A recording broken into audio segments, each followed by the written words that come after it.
Olá, meus amigos do Tec 360, tudo bem com vocês? Sejam bem-vindos ao meu escritório. Hoje farei uma aula sobre insalubridade. Vamos tratar dos graus de insalubridade, como distinguir qual agente de risco será inserido numa percepção de insalubridade mínima, média ou máxima, e vamos criar aí vamos facilitar o seu entendimento, porque esse assunto ele é muito importante por três motivos. Primeiro, identificar o grau de insalubridade é identificar o percentual que o seu trabalhador vai ganhar e uma aposentadoria especial decorrente dessa exposição. Em segundo lugar, quando você identifica com assertividade esse grau de insalubridade, você pode tentar extingui-lo e, a partir disso, o empregador deixará de pagar esse percentual aí de 40%, 20% ou 10%. Em terceiro lugar, é um assunto recorrente em provas de concurso. Cai direto. Mas cai como? Cai da seguinte forma. Ele vai te dar o agente de risco, seja ele um agente biológico, frio, calor, radiação ionizante, não ionizante, umidade, e vai pedir que você diga a percepção de insalubridade desse agente, se é 10, 20 ou 40%. São muitos agentes, estão incluídos na NR15. Bem no finalzinho dela, você vai encontrar uma tabela que está aparecendo aí no vídeo. Essa tabela contém todos os agentes, suas respectivas percepções de insalubridade e aonde estão os anexos dele dentro da NR15. Vocês vão perceber que alguns deles podem ser tanto de 10, quanto de 20, quanto de 40%, esse grau de insalubridade. Então é importante aqui a gente já começar a diferenciar, porque na hora da prova você não pode se confundir. Ou no seu ambiente laboral você tem que ter certeza de qual é essa exposição, qual é esse grau de insalubridade. Ok? Sejam muito bem-vindos. Vamos começar a nossa aula. Bom, galera, então vamos direto ao assunto. Insalubridade. Abram aí ou baixem aqui na descrição do vídeo a NR15. Vamos para aquela tabela que eu citei anteriormente. Ela começa pelo anexo 1 da NR15, que trata de dose de ruído. Vocês podem verificar sobre esse tema mais profundamente nas nossas primeiras videoaulas sobre tabela de ruído e como calcular a dose de ruído. Pois bem, o grau de insalubridade para ruído, tanto de impacto quanto contínuo, será sempre de 20%. Então, quer dizer, se eu estou trabalhando há mais de 8 horas em um ruído de 85 decibéis, eu receberei 20% de insalubridade decorrente dessa exposição. Lembrando que é 20% de quê? Ou 40% de quê? Do salário mínimo regional. Ou seja, não é muita coisa, né? Mas, deixando isso de lado, você receberá 20% deste valor no seu salário. Não é 20% do seu salário bruto, ok? É 20% do salário mínimo regional. Pois bem, se eu estiver exposto a mais de 4 horas a um nível de decibéis de 90, eu também receberei 20% de insalubridade, ok? Então, independente do tempo de exposição ou do nível de ruído, eu sempre receberei 20% de insalubridade para o agente de risco ruído, ok? Próximo item, famoso índice de bulbo úmido, termômetro de globo, difícil de falar, né? Famoso IBU-TG ou IBU-TIG, independente de como você trata aí essa sigla, ela vem trazendo a exposição ao calor dentro de um ambiente.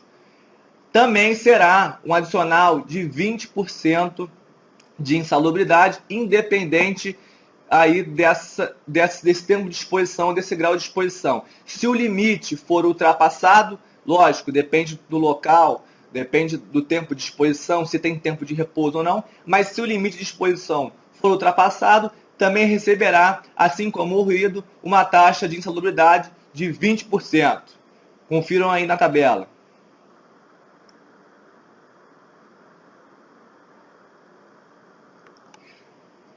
Próximo item, vamos agora para as radiações ionizantes e não ionizantes. Primeira coisa, você tem que saber o que é cada uma, né? Para ficar bem fácil, radiação ionizante, você lembra sempre do pior. Material radioativo, usina nuclear, ionizante vai ter um percentual maior que não ionizante, ok? Então, ionizante será um percentual de 40%. E como que eu faço essa verificação se o ambiente tem esse grau de insalubridade aí para a radiação ionizante? Bom, eu vou também botar aqui na descrição do vídeo uma cartilha da Companhia Nacional de Energia Nuclear e vem trazendo todas as boas práticas, quais são os procedimentos, como que eu faço essa avaliação em sieverts, que é a medida para partículas nucleares, ok? Então, é uma conta, digamos, bem complicada de se fazer, mas ele vem tratando minuciosamente como que eu vou fazer essa avaliação para saber se a pessoa está exposta a mais do que o limite permissível para agentes radioativos ionizantes, ok? Sempre adicional de 40%. Já a radiação não ionizante, que consiste em infravermelhos, micro-ondas, radiação ultravioleta proveniente do Sol, ok? Será um percentual de 20%. É fácil distinguir. Ionizante, você pensa no pior dos casos. Bomba atômica, nuclear, 40%. Não ionizante, você pensa em radiação solar, também será de 20%. Ok? Confira aí na tabela.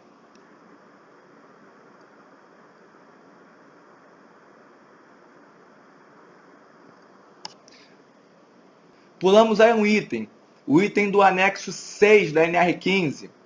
Trabalho sobre condições hiperbáricas, que é justamente esse grau de insalubridade aí de 40% para ar comprimido. São todos os trabalhos que são feitos em condições atmosféricas diferentes das quais nós nos encontramos. Então, mergulhadores, trabalhos em câmeras hiperbáricas, esses tipos de trabalho sempre receberão grau de insalubridade máximo, 40%, ok? Confira na tabela.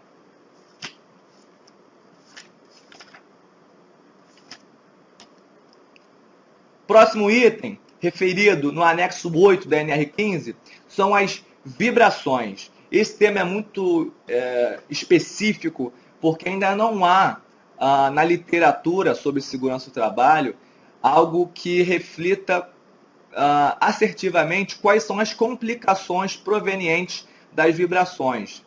Então, nós temos aí a ISO 2631, se eu não me engano, que trata da forma como eu devo avaliar essa vibração e como eu vou medi-la e que boas práticas eu devo ter para minimizar essa vibração. Mas nós ainda não temos um conhecimento total das complicações que as vibrações trazem para o nosso organismo. De qualquer forma, o grau de insalubridade para ela é o grau médio, também de 20%, assim como o ruído, assim como o calor e assim como o frio, que nós vamos citar agora. O outro anexo, anexo 9, que trata de insalubridade decorrente de ambientes frios. Também um adendo aqui, com relação a isso, nós temos um mapa Brasil, pelo IBGE, chama Brasil Climas, também está aqui na descrição do vídeo, que divide o nosso país em diversas zonas climáticas. São 7 zonas no total, e para cada zona eu tenho uma temperatura média. E isso incide diretamente sobre esse percentual de insalubridade. Por quê? Aqui nós estamos no Rio de Janeiro. A temperatura média é muito mais alta do que no sul do nosso país. Então, para um colaborador exigir insalubridade decorrente de frio, a temperatura vai ser mais alta, não no sentido de ser quente, né? Mas mais alta do que no sul do nosso país. Como vocês podem verificar no mapa do Brasil Climas e a tabela que eu coloquei em anexo, a nossa região norte, todo o litoral da região sudeste até a região nordeste, estão incluídas nas regiões, nas zonas climáticas 1, 2 e 3. Então, nesse caso, para o trabalhador que trabalha, por exemplo, trabalhador que trabalha é ótimo, né? Para o colaborador que atua em câmaras frigoríficas nessas regiões, para ele adquirir um percentual de insalubridade referente ao frio, ele tem que trabalhar em temperaturas inferiores a 15 graus. Já para as zonas 4 e 5, e 6 e 7, essa temperatura varia de menos 12 graus a menos 10 graus. Vocês podem conferir aí no mapa, essa tabela bem fácil de entender, mas é para vocês verificarem que a temperatura das zonas climáticas de nosso país interferem nessa percepção de insalubridade para o agente de risco frio. Então, lembrando que tanto frio quanto calor, o grau de insalubridade será médio, 20% do salário mínimo regional. Agora no anexo 10, que trata da umidade. Umidade, nesse sentido, são lugares encharcados em que o colaborador tem que estar ali fazendo sua atividade, e isso pode causar diversas doenças, principalmente dermatológicas. Interessante aqui a gente ressaltar que, por exemplo, professores de educação física ou professores de natação que tenham que trabalhar diretamente dentro d'água também são passíveis de serem incluídos na percepção de insalubridade, no caso de umidade de grau médio, por estarem o tempo todo em contato com a água, e a água, obviamente, tem todos esses produtos químicos, e isso com certeza trará alguma doença dermatológica para esse profissional. Então, é importante a gente perceber isso, que não são só em graus extremos, né? Pessoas que de repente atuam em ambientes com bauxita, por exemplo, fazendo a limpeza do local onde ela é extraída, mas também pessoas que atuam diretamente em meios aquosos, ok? Então, percentual de insalubridade para a umidade também será de 20%. A gente está começando a traçar aqui um esqueminha, mas no final eu vou dizer para vocês como que a gente vai gravar isso da melhor forma. Vamos para o próximo item. Com relação a esse quadro 1 do anexo 11 da NR15, nós temos alguns pontos bem específicos para configurarmos ou não essa insalubridade por agentes químicos. Como vocês podem ver no quadro 1, nós temos diversos agentes químicos e colunas que apresentam o valor teto, absorção pela pele, taxas em ppm e miligramas por metro cúbico. ppm são partículas por milhão desse gás ou desse vapor aí que está no ar. E nós temos na última coluna o grau de insalubridade a ser considerado caso ele seja caracterizado. Pois bem, vamos por partes, né? Como que eu vou fazer essa medição de agente químico? Primeiramente, o protocolo é pelo menos 10 amostragens. Eu farei 10 amostragens ao nível respiratório do colaborador, com intervalos de pelo menos 20 minutos entre cada amostragem.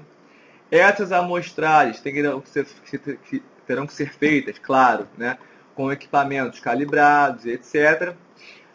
Através dessas amostragens, eu vou fazer uma média aritmética para saber esse percentual aí em ppm que esse colaborador está exposto. Porém, existem agentes químicos, como por exemplo, vocês podem ver no quadro 1, o agente ácido clorídrico, que possui um sinal de positivo em valor teto.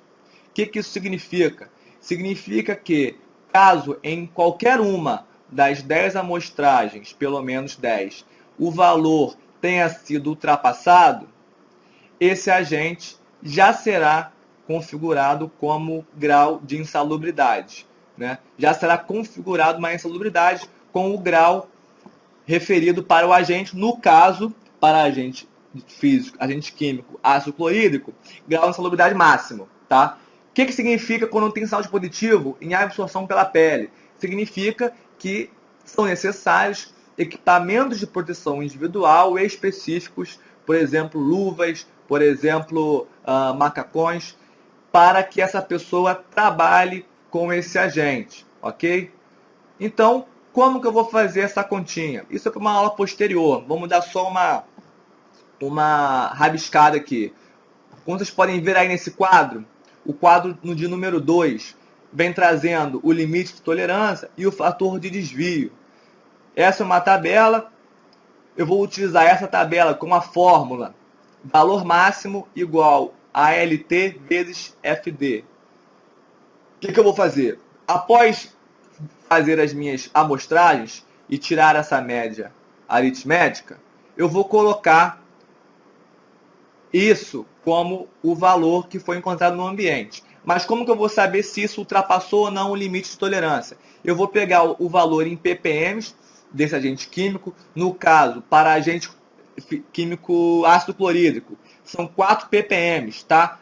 4 ppm, conforme o quadro 2, está incluído de 1 a 10, com o fator de desvio 2. Então, eu faria a conta 4 vezes 2 igual a 8. Esse é o meu valor máximo dentro desse ambiente com esse agente. Se eu, após as minhas amostragens, verifiquei que a média aritmética foi superior a 8, então já está aí configurada insalubridade. Ou, no caso desse agente, tem valor teto, se em qualquer uma das amostragens eu ultrapassei, não esse valor máximo, eu ultrapassei o limite de tolerância, no caso 4, também se configura insalubridade. Então, são esses tópicos. A gente vai fazer uma aula posterior para explicar essa situação, mas é bom a gente já ir aí pegando o macetinho de como a gente vai fazer. Então, pois bem, nós podemos ter insalubridade mínima, média e máxima para estes agentes químicos elencados no quadro 1. Como que eu vou saber se é mínima, média ou máxima? Tem aí a coluna dizendo, agente por agente, qual que vai ser essa situação. Ok? Vamos para o próximo. Agora vamos para o anexo 12. Poeiras minerais encontradas em valores superiores aos limites de tolerância. Aqui, a INR deu uma destrinchada nos tipos de agentes químicos. Para fixar isso aqui, poeiras minerais elencadas na NR15 são só 3. Abscesto, manganês e seus compostos e sílica cristalizada. Esses 3, se aparecerem na sua prova e o limite de tolerância tiver sido ultrapassado, será grau máximo. Independente, nem precisa ler a pergunta até o final. Apareceu ali abscesto, manganês e seus compostos e sílica cristalizada, adicional de insalubridade devido é 40%. Tem uma conta para você verificar se o limite foi ultrapassado. A gente vai também explicar em uma próxima aula. Mas saiba que sempre será um adicional de 40%, diferente dos outros agentes químicos que estão elencados no quadro 1, que podem ser de 10, 20 ou 40, que já vem dizendo direitinho. Ok? O próximo, anexo 13, atividades ou operações envolvendo agentes químicos consideradas insalubres em decorrência de inspeção realizada no local de trabalho. Aqui é para complicar mesmo, agentes químicos de novo, mas eles são diferentes tanto desses que eu citei de abscesto, sílica e manganês e dos outros do quadro 1. Qual que é a diferença? São componentes específicos e tem graus de insalubridade específicos para cada um deles. Eu vou montar essa tabelinha, aliás, já montei, estou colocando aí na tela para vocês. Se liga. Então, nós vamos ter 4 agentes que poderão ter o percentual de 10, 20 ou 40%. São eles o arsênico, o carvão, o chumbo e operações diversas, que incluem o cádmio e outros produtos. Ou seja, para saber se o arsênico terá uma percepção de 10, 20 ou 40, eu tenho que ir aonde menciona o arsênico, no anexo 13, e ele cita quais atividades que serão incluídas para insalubridade grau máximo, grau médio e grau mínimo, bem como o carvão, o chumbo e essas operações diversas. Então, esses 4 podem ter 3 tipos de percepções diferentes. Já os outros 2, como vocês veem na tela, são eles, o cromo, o fósforo e os hidrocarbonetos, podem somente ter grau máximo ou grau médio. Como que eu vou saber? Na própria NR vem dizendo quais as atividades que serão incluídas para grau máximo ou grau médio, nesses 3 itens, cromo, fósforo hidrocarbonetos. Nós temos mais dois que só poderão ser de grau máximo. São eles mercúrio e silicatos. Quando que será incluído? Também vem dizendo na NR15 qual é a atividade em que a pessoa que labora com essa substância receberá esse percentual. E nós temos ainda os agentes carcinogênicos, que não podem, em nenhuma hipótese, fazer parte do processo produtivo. Ok? Não cabe nem grau de insalubridade, cabe realmente extinguir esse agente do ambiente laboral. Além desses, nós temos o benzeno, que é um composto bem específico, temos aí o acordo do benzeno, que vem dando diretrizes de como e quando e por quem esse agente pode ser utilizado, ok? Então, cabe aí estudar mais a fundo sobre esse acordo do benzeno. Fechando esse assunto sobre agentes químicos, são então 4 agentes que podem sofrer 3 graus diferentes de insalubridade. São eles arsênico, carvão, chumbo e o cádmio. 3 agentes podem sofrer insalubridade média e máxima. São eles cromo, fósforo e hidrocarbonetos. E 2 agentes que podem sofrer somente insalubridade de grau máximo, mercúrio e silicatos. Ok? Então, galera, para finalizar a nossa aula de grau de insalubridade, vamos para o anexo 14, que se refere a agentes biológicos. Essa parte aqui é muito importante porque eu já errei questão de concurso por conta disso. Nós temos somente insalubridade de grau máximo e médio para agentes biológicos. Porém, dentre os agentes de grau médio, eu tenho um número extenso de situações que podem ser incluídas. Enquanto para grau máximo, eu só tenho 4 situações. Ou seja, se você souber quais são as 4 situações que envolvem insalubridade para agentes biológicos, você já sabe automaticamente quais as de grau médio. Então, citando aí nessa tabelinha que eu montei, os 4 agentes biológicos para grau de insalubridade são eles: trabalhos ou operações em contato permanente, tá? Contato permanente com pacientes em isolamento por doenças infecto-contagiosas, pananã, carne, glândulas, vísceras, sangue, ossos, couros, pelos de animais portadores de doenças infecto-contagiosas, esgotos e lixo urbano. São esses 4 itens. Mole de gravar. Agora, olha no grau médio, que eu vou botar para vocês, a situação muito parecida para insalubridade de grau médio. Dá uma olhadinha aí. Vocês podem ver, no último item, para grau de insalubridade médio, está nomeado resíduos de animais deteriorados. Será que não dá para confundir com aquele outro do anexo do próprio anexo 14 de grau máximo? Carnes, glândulas, vísceras, sangue, ossos, couros, pelos e dejeções de animais portadores de doenças infecto-contagiosas. Ou seja, se você não souber que existe esse item, animais deteriorados, resíduos de animais deteriorados, você pode confundir com animais portadores de doenças infecto-contagiosas. Então a pegadinha está aqui, né? Você saber que para grau máximo será dejetos, vísceras, carnes de animais com doenças infecto-contagiosas. E será de grau médio para resíduos de animais deteriorados. A pegadinha é essa, o resto não tem como errar. Lembrando que pode ser 40% para essas situações e 20% para as outras. Galera, fechamos então a nossa aula sobre grau de insalubridade. É um pouco extensa, nós temos vários itens, mas ficou bem simples de você fixar. Dá uma olhadinha de novo no vídeo, que depois isso fica gravado na mente, não tem mais como você errar. A gente vai criar agora uma rapidinha com questões de como isso pode cair no concurso e você já ir se preparando para uma situação dessas, ok? Foi um prazer, até a próxima!